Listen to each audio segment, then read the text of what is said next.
to me, this is kind of like a moment in Acts, when the church was together, but then the church got scattered. And it was when the church got scattered that things really started taking off, and the gospel was spread. And so what I love is that we're seeing the church be the church. You're listening to Peachtree Corners Life, a weekly online radio show sharing ideas, opinions, and news about the city of Peachtree Corners. Now, your host, Rico Figliolini. Hi, everyone. This is Rico Figliolini, host of Peachtree Corners Life, here in the City of Peachtree Corners in Gwinnett County, Georgia. So I appreciate you coming out. We have a special guest today. Before we get to him and what we're going to be talking about, which is going to be about faith and how in this COVID-19 world, how ministry work is happening, how faith is being challenged and all that. So, but before we get to that, I just want to thank our sponsor, Hogray Fiber. They're a company that's out there willing to help you and help your employees work in this world remotely. And they have free small business solutions to help your team stay productive and connected. So reach out to them. It's hograyfiber.com. And their tip is stay connected with your neighbors, make new friends, use, live call or video chat and just say hi to your neighbor and see if they need anything. So now let's get on to our guest today, which is our pastor, Jay Hackett from Peachtree Corners Baptist Church. Hey, Jay. Hey, Rico. How you doing? Good, thank you. Hey, thanks for having me on. Appreciate you coming out. Tell us how is it out there in this ministry work that you're doing right now? It has definitely changed. I will tell you that. And a lot of times we get freaked out by change, but a lot of times actually change pushes us out to new adventures and try some things a little bit differently than we have done in the past. We have joked around here at Peachtree Corners that, we needed to go online. We needed to live stream with everything that we're doing. Right. But we've just waited to pull the trigger. Right. And now we've been forced to pull the trigger. So it's been a little bit different for us to be able to do this and to be exclusively in this format, as we go forward, because, so much of the church is gathering, right? It's being able to see your friends. It's being able to connect with new people. And it's really about community and being able to hug people, shake hands, and really be a part of that. And that's been a part of this that has been a little bit more difficult for us as we navigate some of these new waters. Now, if you told me correctly, I think this is like the fourth Sunday. You're going to be exclusively online? Correct. So we kind of, when things started initially coming out, that were saying that people needed to kind of distance themselves and have, I think the number was around 250 when it first came out. And we currently are blessed to have a few more than that show up on a Sunday morning. And so we as a staff kind of got together and met with our elders and just said, hey, let's be on the front end of this and let's see how we can, kind of go along with what our government officials are asking us to do, what our president's asking us to do. And, sure. And how can we go ahead and launch this? And so this Sunday will actually be our fourth week that we are now exclusively online with nothing happening here at the building. So how do you do that? I'm sorry, I'm a little remiss in not having watched the last few that you've done, but how do you do that? Is it just you? Is it the team? Is there, how does it go?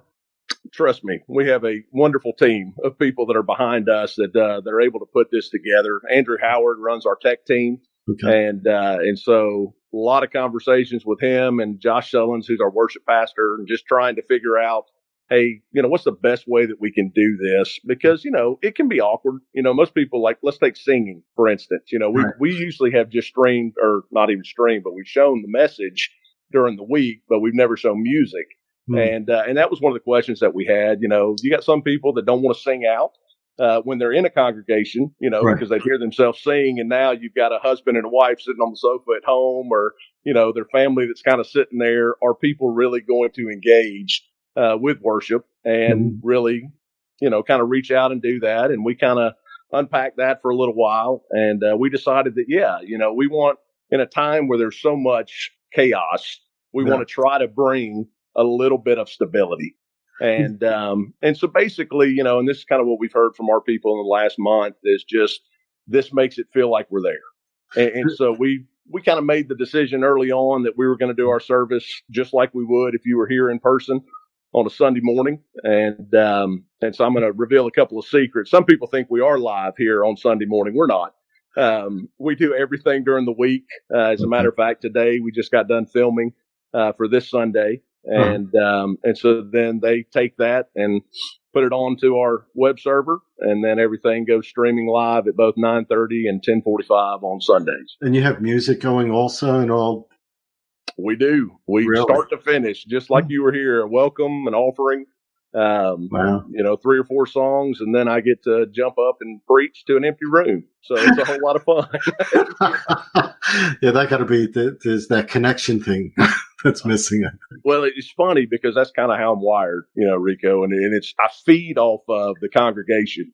Oh. And so, when you tell a joke and you're like, I don't even know if that's going to land or not because nobody's in the room to give me any feedback from that. And I don't know if people are tracking with me. And so, it's funny. I kind of sit around on Sundays and on the platform that we use through Life Church, you can have the comments that scroll up and down. And so I'm looking for people to heart or amen or, give me something that I would have typically gotten, from the room on a Sunday morning. Can you interact with them on that feed also? Can you answer questions and stuff? So what we do is we have 2 to 3 of our staff members that are hosts for each of the services that we live broadcast at 9:30 and 10:45 on Sundays, and so they'll interact back and forth with anyone that's there through a chat feature, answer any questions, and it's the hard part, like I said earlier about being a church, is we need connection. And so this kind of gives us that opportunity to be able to say, oh, Rico's here and it's so good to see you, even though it's virtually, it's still a connection, which I think is what any of us want more than anything right now. Yeah, you want to be able to see that there are people out there actually listening and absorbing, what you're saying. That's good. Correct.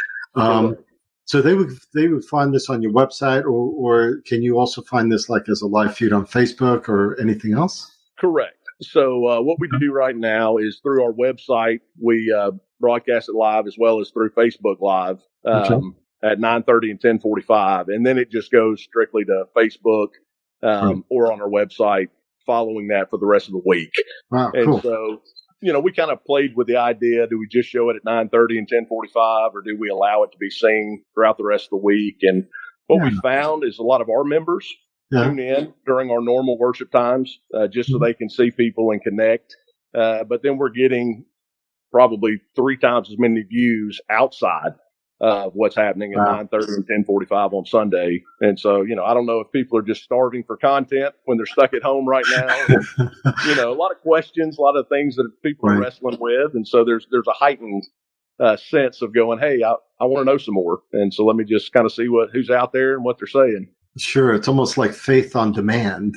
Correct. Correct. The hard part, and I kind of addressed this a little bit Sunday, the hard part for us pastors is we know that anytime somebody gets in a habit, it's hard to change. And so I think that's one of the things that we are kind of wrestling with and talking about now is, not knowing when this ends.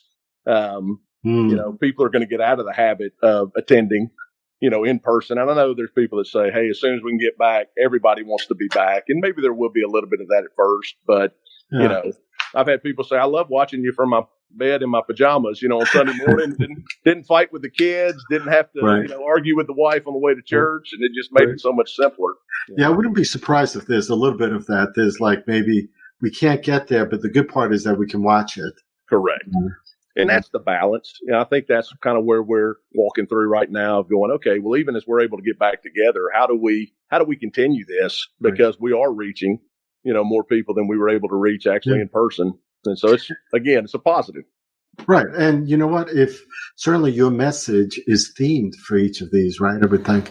So someone may want to go back and just re-listen to it because, sometimes you want to do that and you liked what Jay said maybe, and you want to hear it again because you might have missed something. Correct. So there's a bit of that, right? Exactly. That's been fantastic. My wife has loved that all my notes come up on the chat side, and she's like, man, it makes it so much easier when I have it written down right there, and I can follow through with that. But, there's just little Subtitles, things to pick up on. like captions and stuff. Yeah, little captions and things like that. And she's like, man, will they do that for me every Sunday and just hand it to me when it's all said and done? That's where we'll get to augmented reality. People are coming in with those Google glasses and they can see the captions. They can see everything. Oh, that'd be cool. So, you guys are doing a lot. Peachtree Corners Baptist Church does a lot of things. Lots of ministry work. And a lot of it's hands-on stuff, but also a lot of it's outside the church. Correct. The support of local activities. For example, you have a blood drive coming up, for example, in April. Correct. Is that still happening, April? Yes. We actually talked to the American Red Cross today, and they were like, man, please pump this up as much as possible. They are in desperate need of blood. They've had several of their sites have to cancel on them, with some of the outbreaks and the things that have been happening. Sure. But they sent us about a 13-page document of all the steps that the American Red Cross is taking right now to make sure that you would be safe in coming to give blood, making sure that, you hand sanitize before you come in. They check temperatures. They're making sure that there are no symptoms whatsoever before anyone donates and gives. And so everything to make it as clean and as easy as possible on their end. And so we're going to be able to host that from the 13th to the 17th of April. Right here from 9 to 4 in our fellowship hall. And so we just want to help out in any way possible, because I know that hospitals and blood banks and they're all in desperate need. Yeah, that's for sure. And obviously you're going to be respecting the social distancing and all that stuff. Correct. Cool. Absolutely. You also work with a group called Unite. You connected with them. Tell us a little bit about that. Well, what I love about the heart of Unite is that, Rico, a lot of times in church world, we can get territorial, where it's us versus everybody else. And we kind of forget that we're on the same team and that, God has just given us some different opportunities, but he's placed us all in similar communities. And one of the things I love about Unite is that's their heart. Their heart is, how do we unite pastors from different denominations across the city? And so I'm in the Unite group that's here in Norcross and Peachtree Corners. And, their main heart is, how can we pool resources and how can we kind of, come together to address the needs that are right here in our community? And so we have Terry Hoy, who is our representative here in the Norcross Peachtree Corners area. And we're getting, daily, if not hourly, updates from her. And just kind of sharing what the needs are and where we're at. And, their big thing right now is they put together a great resource at GwinnettCares.org. Right. And so through GwinnettCares.org, you can go to sign up for any need that you have. Maybe it's a food need, maybe it's a financial need, transportation need, childcare needs. Any of those things can be accessed right there on the site, as well as if you're available to volunteer and to help out in any one of those areas. We would love to have people stepping in and helping with that. Excellent. That's GwinnettCares.org. Yes. Cool. The other thing I was looking at too is, obviously, again, we go back to church, and it's a very individual, a very personal thing that you do out there. You're trying to reach people that way. And so there's smaller parts of the church, right? Mm-hmm. So you have divorce care, for example. And you guys are using Zoom on that? We are. So how does that work? It actually is working better than we expected. I think one of the things that our church definitely thrives on, but I think church in general does, is that personal connection. Mm. And when we're not able to meet together, then it's, it gets to be depression, especially if you're going through something, with like grief share or divorce care. And we need to see a happy face. And so what Zoom has given us the opportunity to do is actually meet still with these groups. And so we have several Zoom groups that are going out, not only with what we call our bridge ministries, which are those grief share, divorce care, but also with like our life groups, kind of old school Sunday school, if you would, and you have a smaller group of somewhere between 10 or 30 that are meeting together. And so they're on Zoom now. And so they get together, some of them on Sunday, some of them on different nights during the week. And it's just an opportunity to kind of do what you and I are doing right now, see each other face to face and catch up on life and, really just see, hey, how can we pray for you? Is there anything you need? What can we do? I think that's been probably the most exciting thing I've seen just from our body of Christ here is that people are going, man, how can we serve? What can we do? I want to help those that are more vulnerable than I am, and how can we step in and what can we do? And, so we're just trying to bring in those things, collect if anybody's out there, whether it's a senior adult couple that can't go to the grocery store or, just need something delivered. We'll just sit it on the front porch, knock the doorbell and, knock or ring the doorbell and then walk away and make sure that we're still social distancing, doing the things that we're supposed to be doing. But it's just, it's looking for those ways to stay connected with people. And so platforms like Zoom and WebEx have been tremendous for us as we walk through this process. I'm sure it was a little growing pain getting it all together, but so everyone's using Zoom and WebEx. I mean, how do you coordinate all that going on? Or is it individual groups that are doing it and stuff? The individual groups are doing it. So, my executive pastor, Brett Davis, is one of these guys that, man, his mind just thinks that way. And so he was able to kind of work with a lot of our life group leaders and a lot of the people that were in those leadership roles and get them set up with everything, because some of our classes are a little bit more technologically challenged. And so they're like, I'm not sure how to do this. And, for our older classes, we do a lot more phone calls and, just kind of touching base with them that way. Some people are FaceTiming. Some people are just, I'm encouraging everybody, look, don't let this be a time of isolation that you just lose all contact. But this is actually more than anything. And, I know we say send a text, send something, but it's almost like today, Rico, we're like, call somebody. We need that. We need to hear the voice. We need to, have a connection with somebody and just check in on them and see how they're doing. So how are you dealing with kids also? You have a lot of stuff going on with students and kids. I mean, you have a youth ministry. How is that working? Is it easier for them to work with the technology? I think it's a whole lot easier for them to deal with the technology. And, they're showing all of us adults how to do it. So it makes it a whole lot easier for the rest of us. But, we started walking through, we do both a kids worship service and a student worship service on a regular Sunday morning. And so all three of those run simultaneous with each other. And so we kind of had the discussion, do we continue to produce those services as well? But, with some of the restrictions that have come out, we just said it's going to be easier to just do our main service right now. But let's take the content. If there's video elements to that, if there's game elements to that, a craft element, and let's make that content accessible online for all of our parents. Because I know our parents are sitting at home. I joked with you earlier that my wife and I made the decision, we thought we weren't homeschool parents. Now we know we're not homeschool parents. And, parents are kind of at their wits' end right now with the things and, not seeing an end in sight. So we're just trying to resource them, and to be able to continue to share with their kids. We send out some videos that go along with our worship service for our kids. And so I know some of the parents, will pull those up either after our service or some will watch them before the service and, just continue to interact that way. And then our students, they're online 24/7. And so, my youth pastor, Cody Jenkins, he's been sending out daily devotionals to everybody and just kind of things that he would normally be sharing with them on Sunday and just trying to stay as connected as possible so that they don't lose hope here as we're walking through some of these issues. Yeah, it's very tough out there.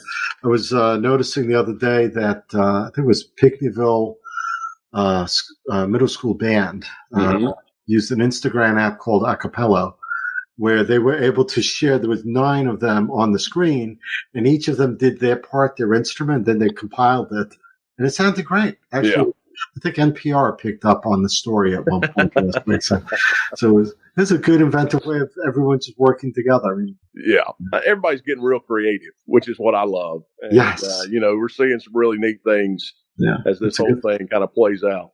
Yeah, and we don't know how long this is going to play out. So, I mean, at least we know it's going to be until the end of April, it sounds like. A whole nother month. Yeah.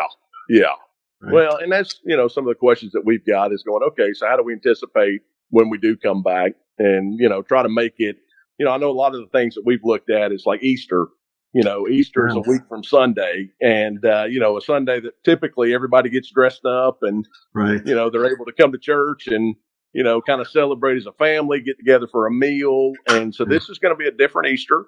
for all of us. And so a lot of adjustments there. And so a lot of churches that I've been just talking to and other pastors have been talking about the fact that they're actually going to make Easter the first Sunday back.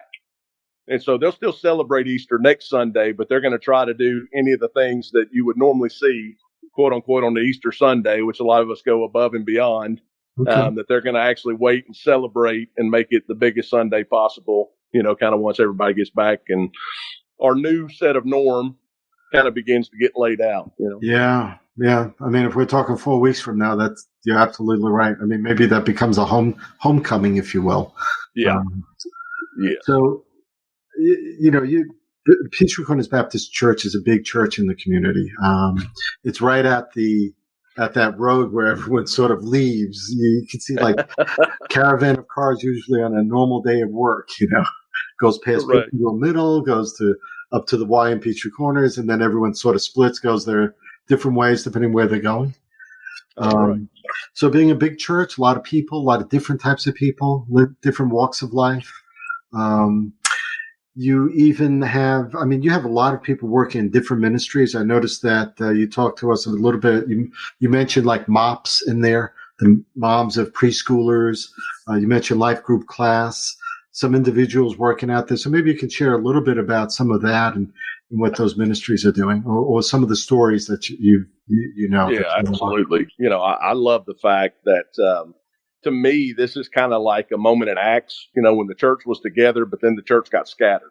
And it was when the church got scattered that things really started taking off and the gospel was spread. And so what I love is that we're seeing the church be the church. And I think we've kind of had our hand forced in this. We've stayed inside the walls too long.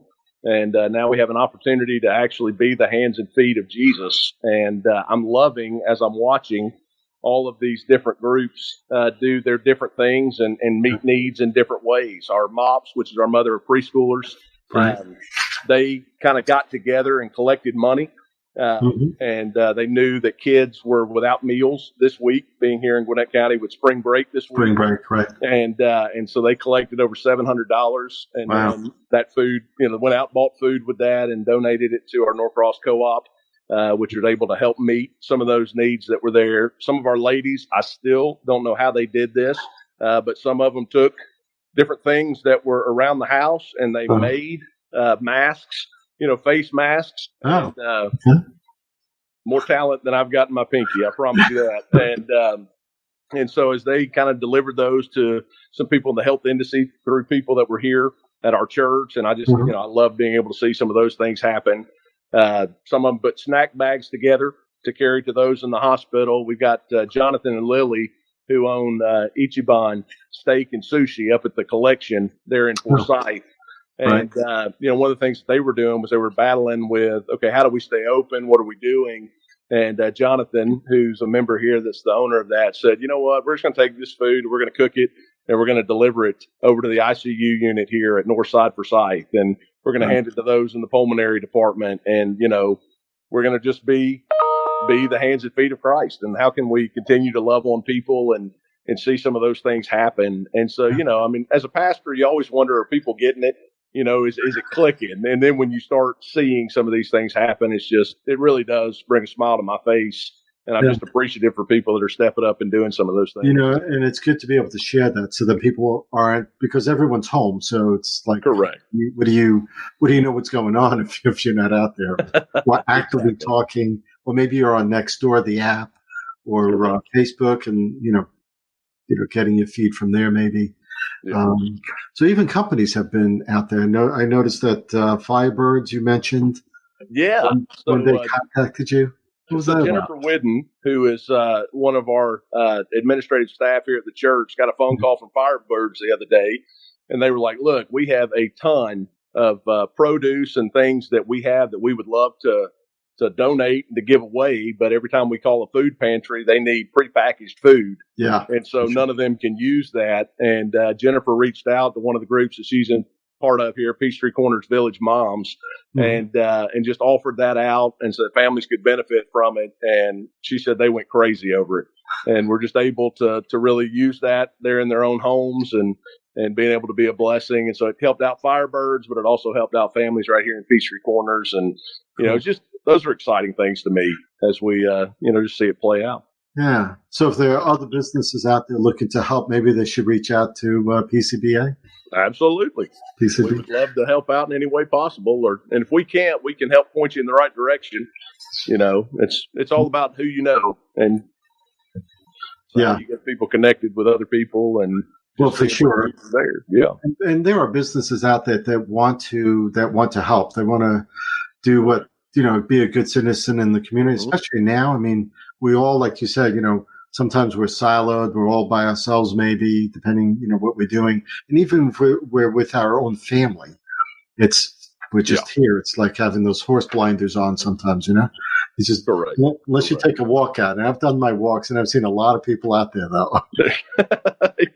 Yeah, I think that may change here in the days ahead as restrictions get more and more on all levels. Well, the parks are closed. I mean, the certain places are closed, so you can't get too far out there. But unless they completely lock us down in the house, I don't.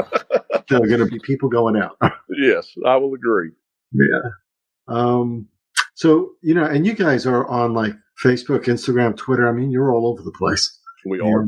So if people want to be able to do that, they can just find you anywhere online like that and follow you. Hashtag like PCB Church is the hashtag that people should follow. That is the hashtag we can follow. And we're on Instagram, we're on Twitter, Facebook, and definitely through our website at pcbchurch.org. What else would you like to share with us that maybe we haven't covered? I mean, we talked a little bit about the ministry and how it is today to be able to do what you're doing. And some churches have you have the big mega churches that have done that to a degree and stuff, but have been doing it prior to COVID-19. And even, I mean, I've seen your videos online a lot. Mm-hmm. You even had one great video I loved that was a rock and roll video. That was a cool video. Thank you. Yeah. Love that video. I think I need to reshare that one online. Yeah, please do. That was a good one. But so you guys are finding different ways to do things. And so what can we expect over the next few weeks? What are you working out besides Easter, which is obviously a big day?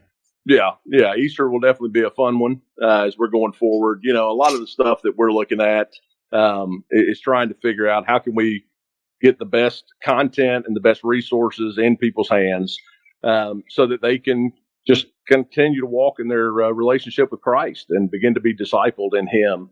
We want things to look good, but production is not the overall end all. The overall end all for me is that someone's able to take truth and begin to apply it to their life and begin to see some things change. And, I think what we're going to see in the days ahead and the weeks ahead is, there's a more openness to that.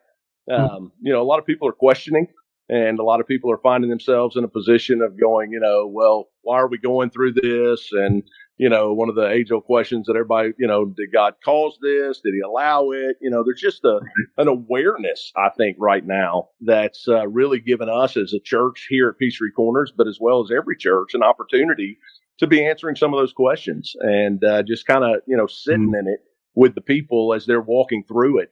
And that's just kind of what we want to continue to share and kind of be an encouragement, if we could, in the days ahead of going, look, you know what, life will return to some sense of normal. It may not be what we were used to. It may not be, the way that we always did it, but we know that there will be an end to this. And in the process of it, how do you continue to grow and become the man, the woman, the child that God desires you to become through the process? I think as we look at the future for us right now, our summer's on hold. As we're looking through beach camps and VBSs and, a lot of the things that are more activity driven. Now we've been forced to be away from each other. And so we've got to readdress how we do some of those things. And so we've got some great conversations that are coming towards us, but we've got some great people around us through Unite, through other pastors, through the Gwinnett Metro, just trying to figure out some good ways that we can connect with each other, help each other. And at the end of the day, be the good neighbors that God's called us to be. Yeah, I think I agree with you. I mean, life is going to get pushed back a little bit. Maybe Vacation Bible School, instead of the first week in June, happens the third or fourth week in June. Correct. People are looking. It's an interesting aspect of what we're going through now. You have the older generation that have been through tough times. Correct. The greatest generation is almost gone. So Almost. It's a generation that grew through the 60s and 70s, right? 18% mortgage rates, the Vietnam War, maybe, long gas lines, all that stuff. This generation really has not, even with the recession in 2008. I mean, that was bad, but for the most part, our kids did not get affected by it, right? No. And this pandemic is really changing, I think. I mean, I see it in my kids. I see it in the 16-year-old. I see it in the 22 and the 25-year-old, how they look at life now because of what's going on. This is going to have an effect on them that will stay with them, I think, for years to come. Right? I agree 100%. I'm saying the same thing in my 13-year-old and 7-year-old, both from a different perspective, but they're questions nonetheless, and they keep asking different things. And, and as a parent, you want to stay informed of the things that are going on, but there are certain things that I'm trying to shield, my first grader from, so that she's not living in a constant state of fear and nightmares and, all these different things that any of us would be going through, and trying to, keep the stiff upper lip and be the father and the husband and, the pastor, the leader in the midst of this. But the reality is we've never been this way before. No. And, so as we do it, for me as a pastor and as a father and a follower of Christ, I'm going to lean into him and just say, all right, I'm going to trust you in the process. You are my refuge, and you're never going to leave my side. And so here we go. And let's take it one step at a time. I like that. So this is a good point to probably segue into leaving. we're at the end of our time together. I do want to say thank you, though, for being here to talk about how your ministry, how the church is doing. I'm sure other churches are facing the same challenges. Correct. Doing some of the same things, maybe different things. Yeah, they definitely are. And all of them are doing it to the best of their ability. And all of us have kind of been forced into this together. And so, but I'm thankful for it. Thanks for the opportunity to be able to share. This has been great. And people that want to be able to find out more information, where's the best place? I guess we've mentioned it before, but go ahead. Yeah, I'd go to peachtree.church.org and be able to follow us there on the website, all the resources that we offer, everything that we've got, or being able to find that. And then GwinnettCares.org would be the second place to be able to find local things and ways that people can volunteer and serve. Cool. And if I can impose and ask you one last thing, because you are a pastor. Correct. Never, ever do this. But would you be able to say a prayer for us, for the community out there? Absolutely. Thank you. And we'll sign off. Thank you. Father, we thank you for this opportunity that we have just to come together. And Father, we thank you that you are with us through everything that we walk through. Father, your word tells us that we can cast all of our cares on you, all of our anxiety on you, because Father, you care. You're not someone who is distant. You are someone who is right in the midst of it, walking through it with us today. And so, Father, I pray that you and your peace would come to each life. Father God, your comfort would come. Father, those that are listening today that are overwhelmed with anxiety, that have fears and concerns, Lord, with what they're seeing and what they're in the midst of, God, would they feel your presence right now? God, those that are exposed to this disease, those that now have this virus, Father God, would you bring complete healing upon their lives? Father, those that work effortlessly, Father God, in the healthcare industry and in the different areas, Father God, where they're working day in and day out, God, would you strengthen them? Would you protect them? Would you watch over them?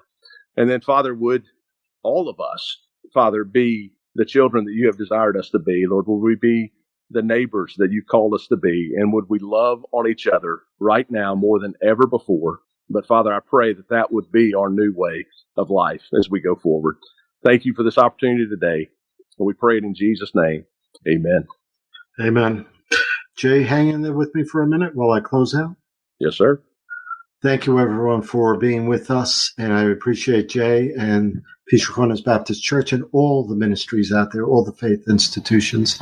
Be safe, hug your your kids, your family, because you can do that, even though we have to be distanced from everyone else. But remember to reach out to those people that you think might need help or that might need to hear a good voice.